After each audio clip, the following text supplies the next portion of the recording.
ಲಲಿತಾ ಸಹಸ್ರನಾಮದ ಶ್ಲೋಕ 81. ಪರ ಪರ ಎಂದರೆ ಶುದ್ಧ ಸತ್ವ ಎಂಬ ಪರಾತತ್ವದವಳು.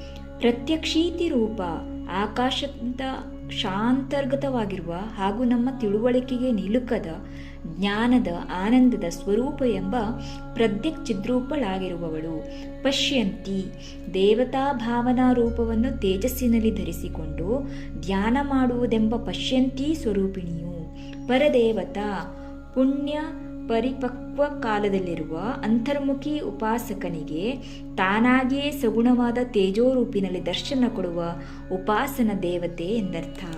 ಮಧ್ಯಮ, ಮಧ್ಯಮ ಎಂದರೆ ಮಧ್ಯಮ ಶ್ರುತಿಗೋಚರಾಹ ಎಂಬಂತೆ ದೇವಿ ಭಾವನೆಗೆ, ದೇವತಾ ಭಾವನೆಯೊಂದಿಗೆ ಉಪಾಸನಾ ಮಂತ್ರ ನಮ್ಮ ಒಳಗಿವಿಗೆ ಮಾತ್ರ ಕೇಳಿಸುವಂತೆ ಅಂತರ್ಮುಖಿಯಾಗಿ ಉಚ್ಚಾರ ಮಾಡುವುದೆಂಬ